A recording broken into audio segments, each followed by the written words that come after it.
بسم اللہ الرحمن الرحیم۔ زندگی کی حقیقت۔ جیسے جیسے میری عمر میں اضافہ ہوتا گیا مجھے سمجھ آتی گئی کہ اگر میں 3000 کی گھڑی پہنوں یا 30,000 کی، دونوں وقت ایک جیسا ہی بتائیں گی۔ میرے پاس 3000 کا بیگ ہو یا 30,000 کا، اس کے اندر کی چیزیں تبدیل نہیں ہوں گی۔ میں 300 گز کے مکان میں رہوں یا 3000 گز کے مکان میں، تنہائی کا احساس ایک جیسا ہی ہوگا۔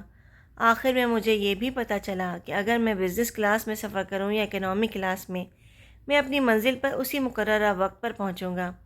اس لیے اپنی اولاد کو مالدار ہونے کی ترغیب مت دو، بلکہ ان کو یہ سکھاؤ کہ وہ خوش کس طرح رہ سکتے ہیں، اور جب بڑے ہوں تو چیزوں کی قدر کو دیکھیں، قیمت کو نہیں۔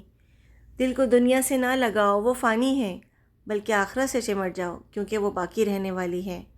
فرانس کا ایک وزیر تجارت کہتا تھا، برانڈڈ چیزیں مارکیٹنگ کی دنیا کا سب سے بڑا جھوٹ ہوتی ہیں، جن کا مقصد تو امیروں سے پیسے نکلوانا ہوتا ہے، مگر غریب اس سے بہت متاثر ہو رہے ہوتے ہیں۔ کیا یہ ضروری ہے کہ میں آئی فون اٹھا کر پھروں تاکہ لوگ مجھے ذہین اور سمجھدار مانیں؟ کیا یہ ضروری ہے کہ میں روزانہ میکڈونلڈز یا KFC کھاؤں تاکہ لوگ یہ نہ سمجھیں کہ میں کنجوس ہوں؟ کیا یہ ضروری ہے کہ میں روزانہ دوستوں کے ساتھ اٹھک بیٹھک ڈاؤن ٹاؤن کیفے پر جا کے لگایا کروں تاکہ لوگ یہ سمجھیں کہ میں خاندانی رئیس ہوں؟ کیا یہ ضروری ہے کہ میں ایڈیڈاز، لیکوسٹ، گوشی سے کپڑے لے کر پہنوں تو جینٹل مین کہلایا جاؤں گا؟ کیا یہ ضروری ہے کہ میں اپنی ہر بات میں 2-4 انگریزی کے لفظ ٹھوسوں تو مہذب کہلاؤں؟ کیا یہ ضروری ہے کہ میں ایڈیل یا ریحانہ کو سنوں تو ثابت کر سکوں کہ میں ترقی یافتہ ہو چکا ہوں؟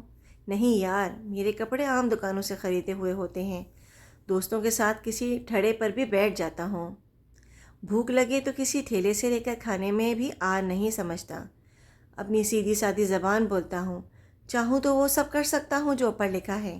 لیکن میں نے ایسے لوگ دیکھے ہیں جو میری ایڈیڈاز سے خریدی گئی ایک قمیض کی قیمت میں پورے ہفتے کا راشن لے سکتے ہیں۔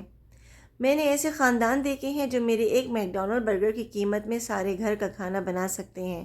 بس میں نے یہاں سے راز پایا ہے کہ پیسے سب کچھ نہیں۔ جو لوگ ظاہری حالت سے کسی کی قیمت لگاتے ہیں وہ فوراً اپنا علاج کروائیں۔ انسان کی اصل قیمت اس کا اخلاق، برتاؤ، میل جول کا انداز، صلہ رحمی، ہمدردی اور بھائی چارہ ہے، نہ کہ اس کی ظاہری شکل و صورت۔ غور و فکر کا مقام ہے۔ Thanks for watching. Please like and subscribe.